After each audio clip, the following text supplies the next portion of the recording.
नमस्कार, आपके साथ मैं रोहित कुमार, आप ही न्यूज फॉर नेशन पर। साल 2025 बिहार के लिए इसलिए खास है क्योंकि ये साल चुनावी है।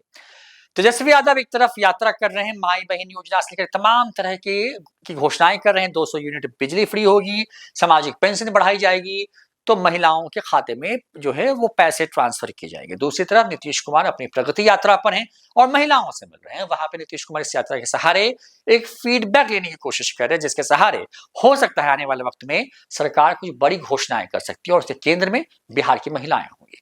वैसे ये सब एक हिस्सा है। दूसरा हिस्सा ये है कि तमाम दल अपने अपने हिसाब से तैयारियां कर रहे हैं। अलग अलग जो विधानसभा सीटें हैं उसके हिसाब से बिहार में कुल 243 विधानसभा की सीटें हैं और सरकार इस वक्त एनडीए की है। पिछली बार तेजस्वी यादव ने 10 लाख नौकरी की बात कह के वो सत्ता के बिल्कुल करीब करीब आते रह गए थे। हालांकि बाद में सत्ता एनडीए के हाथ में आई और नीतीश कुमार मुख्यमंत्री बने। बाद में पलटने का खेल भी हुआ बिहार में। फिर नीतीश कुमार साथ एनडीए के आ गए हैं और तेजस्वी यादव महागठबंधन की अगुवाई कर रहे हैं। हम इसकी अब बात कर क्यों रहे हैं? दरअसल बात इसलिए कर रहे हैं क्योंकि बिहार की अलग अलग सीटों को लेकर के तमाम अलग अलग तरह के जो दावेदार हैं वो सामने आ रहे हैं। लेकिन बिहार की अलग अलग सीटों पे हम बाद में कभी किस वीडियो में चर्चा करेंगे। चर्चा करते हैं पटना में।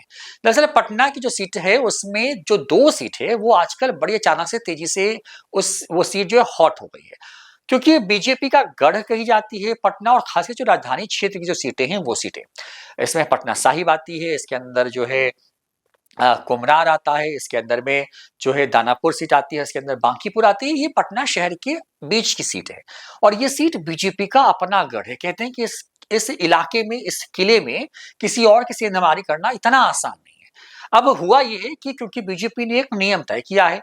नियम ये है कि 75 साल से या जो अस्वस्थ हैं उन नेताओं का टिकट कटने वाला है। उस लिहाज से पटना की 2 सीटें चर्चा में आ जाती हैं।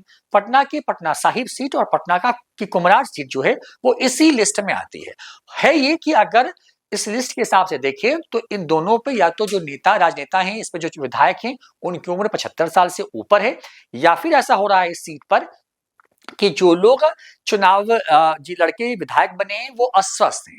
अब इन 2 सीटों पर कई नाम चर्चा में है। एक नाम आ रहा है कि क्योंकि अब इनका टिकट कटेगा तो बीजेपी से टिकट मिलेगा किसको, इस पर चर्चा शुरू हो गई है। अंदर खाने से कह रहे हैं कि नाम भी तेजी से जो है वो सामने आ रहा है। इसमें से 2-3 नामों की हम चर्चा करेंगे। पहले कुम्हरार सीट की चर्चा करते हैं। कुम्हरार सीट पर क्योंकि ये कायस्थ बहुल्य सीट मानी जाती है, यानी कि जो कायस्थ समाज के लोग हैं उनकी बहुतायत इस सीट पर है, ऐसा कहा जाता है। तो इस सीट से फिलहाल अरुण सिन्हा जो है विधायक हैं, उनके क्योंकि वो अस्वस्थ रह रहे हैं, उनकी उम्र हो गई है, तो उनके बेटे आशीष शायद चुनाव लड़ सकते हैं, ऐसी चर्चा है। लेकिन इस सीट पर ही दावेदारी किसी और ने भी ठोक दी है या उनकी दावेदारी भी हो रही है। दावेदारी किसकी हो रही है भाई? तो हो रही है अभिमन्यु यादव की। हालांकि अभिमन्यु यादव जाति से आते हैं और सीट पर वो बहुत फिट बैठेंगे नहीं, तो उनके लिए दूसरी सीट जिसकी हम बात कर रहे थे इस वीडियो की शुरुआत में, वो पटना साहिब की सीट है। यहाँ से नंदकिशोर यादव जो है वो विधायक है, मौजूदा वक्त में विधानसभा के अध्यक्ष हैं। अभी हाल ही में उन्होंने एक बड़ी ग्रैंड सी पार्टी की थी पटना के अंदर में। उस पार्टी में जो है एक तरीके से उसकी चर्चा राजनीतिक गलियारे में यही थी कि इस पार्टी के बहाने जो है उन्होंने अपने बेटे की लॉन्चिंग की है, सॉफ्ट लॉन्चिंग की है राजनीति के अंदर में, यानी कि उनका बेटा पटना साहिब सीट से उम्मीदवार हो सकता है। लेकिन ये तमाम तरह के नाम है इसमें। अभिमन्यु यादव रामकृपाल यादव के बेटे हैं। यादव जाति से अगर किसी को चुनना होगा तो जाहिर तौर पर वो हो सकते हैं। अगर वैसे से चुनना होगा तो क्योंकि पटना सिटी में वैश्यों की संख्या बहुत ज्यादा है और वहां पर एक नाम सबसे तेजी से आया है और इस नाम की चर्चा इसलिए हो रही है क्योंकि इस नाम पर लोगों की मुहर लग रही है। मुहर कैसे लग रही है भाई? देखिए, पटना के मेयर है सीता साहू। सीता साहू जो है पटना की पहली महिला मेयर बनी है। इसके पहले भी वो मेयर थी, लेकिन इस बार क्योंकि महिलाओं के नाम पर मेयर का पद आरक्षित करके चुनाव लड़ा गया और सीता साहू उस सीट से चुनाव जीत करके आई और मेयर हो गई। सीता साहू की जितनी चर्चा है, उनके बेटे शिशिर जो है उनकी भी चर्चा है। शिशिर के बारे में कहा जाता है कि वो सबके गुड बुक में है, चाहे वो आरजेडी हो या बीजेपी। हालांकि हैं तो वो बीजेपी के, लेकिन आरजेडी से भी उनके रिश्ते बहुत अच्छे हैं। क्योंकि अभी हाल में शिशिर ने भी 2-3 पार्टियां जो है पटना में दी हैं और इस पार्टी में जो जमावड़ा लगा है, जिसमें बड़े-बड़े बीजेपी के दिग्गज पहुंचे, आरजेडी के लोग पहुंचे, तमाम पक्ष या विपक्ष हो, उन तमाम दलों के नेता पहुंचे थे। और उनके आने से कहते हैं कि शिशिर की जो दावेदारी है वो और थोड़ी तेज हो गई है या पुख्ता हो रही है। वो हो इसलिए रहा है क्योंकि काम मेयर के पद पर तो उनकी माँ है, लेकिन आम लोगों की समस्याएं देखिए होती, जब समस्या होती है तो हर व्यक्ति मेयर तक नहीं पहुंच पाता है। शिशिर सिन्हा, बिल्कुल आप अगर नायक फिल्म को अगर आप याद करते हैं जिसमें अनिल कपूर होते हैं और अनिल कपूर अचानक से जनता के बीच पहुंचते हैं, उनकी समस्याओं का निराकरण ऑन द स्पॉट करते हैं। कुछ कुछ वैसे ही स्थिति में पटना में नायक की भूमिका में आप शिशिर को लेके चलिए।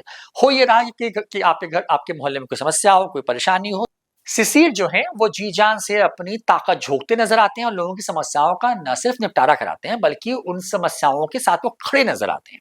ज्यादातर पर यही शिशिर को जो है स्ट्रांग जोन में लेके जाता है, क्योंकि जो नगर निगम है उसका विस्तार पटना सिटी से लेकर के दानापुर के इलाके तक में है। और इस पूरे एक बड़े से हिस्से में जो है शिशिर ने बहुत कम वक्त में बहुत बड़ा उभार हासिल किया है और उनकी पहचान अब उन गिने चुने दावेदारों या नेताओं में हो रही है जिनके बारे में कहा जा रहा है कि ये जनता के नेता हैं। जाहिर तौर पर जनता के जब नेता बनते हैं तो दावेदारी पुख्ता होती है और खास करके बीजेपी के अंदर तो कम से कम कई राउंड के सर्वे होते हैं और उसी राउंड के अलग अलग सर्वे में शिशिर के भी नाम पर मुहर लगती हुई नजर आ रही है। अब क्योंकि जो है बांकीपुर सीट से और जो है नितिन नवीन चुनाव लड़ रहे हैं, मंत्री हैं सरकार में, स्ट्रांग जोन में है, तो उस सीट पे कोई बहुत बदलाव होने वाला नहीं है। जो है दानापुर जो सीट है या दीघा विधानसभा जो है, वहां से कौन कौन चुनाव लड़ेगा इस पर भी जो है सस्पेंस बना हुआ है, क्योंकि दीघा से संजीव चौरसिया विधायक हैं, वो भी स्ट्रांग जोन में है। दूसरी तरफ दानापुर सीट से चुनाव रतलाल यादव जीत करके आए हैं, पहले बीजेपी की वहां से आशा देवी विधायक रही हैं।